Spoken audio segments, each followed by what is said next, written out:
Hi there, Old and Surly here. I thought I'd take a break from the normal mock builds that I do and take a little trip back in time with you all, back to the early days of Star Wars LEGO sets. What we're looking at here is set 6206, the TIE Interceptor. This is a kit from 2006. It contains 212 pieces, and as you can see, it's in that traditional early LEGO Star Wars color scheme of black and blue, which I never quite understood, other than perhaps they were just limited in their available colors of certain parts. But I know some things, such as these flat panels and things, obviously came in those grays. So I'm a little confused why they did that. But again, it was the early days. They didn't know any better. And when you compare this to something that you see now, or an example of a mock like we did recently with the Kit 75300 TIE Interceptor, you can see that they were trying to get those details and those lines of the ship, but they weren't quite there yet. And you can even notice things such as, apparently miscolored items that are very easily shown on the sides and back. But overall, this isn't a bad set. I mean, it seems to capture the lines of the TIE Interceptor very well. My biggest, I guess you could say, complaints, considering I'm looking at it with goggles that are 20 years older now, are things such as a lot of detailing on the side solar panels, things like that. Those are things you would expect in a new kit, but back then this was kind of uncharted territory for them, so they weren't quite doing that at this time. There's no flick fire missiles, which I think you could take as a good or a bad, depending on how you stand on that particular topic. In this case, it just uses 2 red studs, obviously. This particular kit does use the older TIE cockpit, where it actually opens from the top, and it's more of a complete one-piece set than what you see now, which is just that standard transparent door.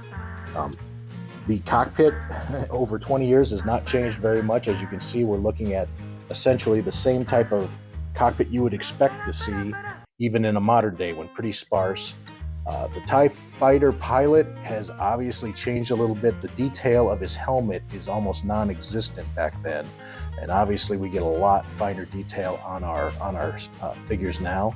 One thing you might be noticing as I'm holding this is there is a lot of wobble in this particular set, and that's not uncommon. This is actually very common for most of those early Star Wars kits, because they use some very rudimentary Technic pin connections, essentially 2 pins on each side, and the structure and technology and available pieces just were not there quite yet at this time. So you'll see this on the TIE Bomber, especially the early TIE Bomber as well, and I was a little surprised though how much it happens even in a standard set such as this one here. When we talk about the amount of pieces, I think that's where things get a little more interesting as well. I mentioned that this only has 212 pieces, and they're able to actually make a fully designed and, for all intents and purposes, a fully functional TIE Interceptor.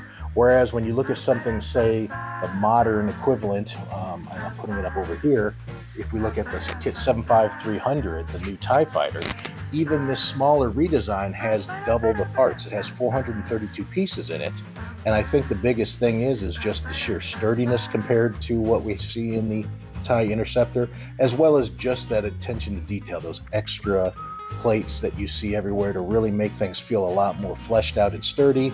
And of course, the panels now take advantage of a sturdier Technic pin connection as compared to what was available back in 2006.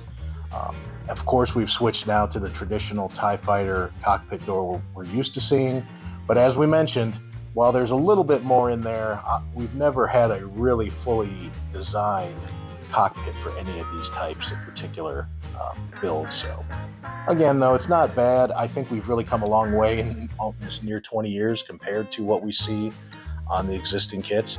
But again, it's just nice to have something like this added to my collection. It's nice to put this side by side. My hope is, with Mandalore Season 3 coming out, there's talk of a TIE Interceptor, Mandalorian kind of fighter combo kit. So I'm hoping that it's built in that same scale, so we're not seeing a mini TIE Interceptor or something, because I'd be very curious to build that and compare the modern strategies of build to this 2006 one, just to see how far we've truly come one-to-one in a LEGO design kit versus a mock. So again, if you have an opportunity to pick up something like this, I highly recommend it. It's always great to have these pieces of history in your collection.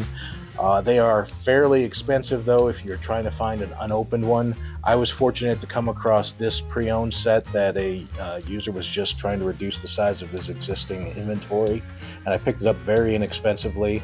I had to replace a few of the parts just over time. Some of the clutch has been lost, which I thought was a little funny because sometimes you hear that Lego parts don't lose their clutch, but maybe it was just a couple bad pieces.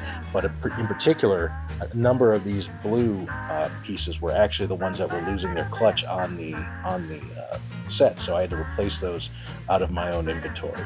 So just a side note there. Again, this is kit 6206. If you have an opportunity to pick it up, I think it's a great history lesson.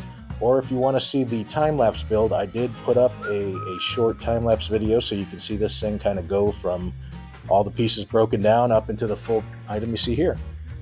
So thanks for your time. This is Old and Surly saying have a great day and keep on building.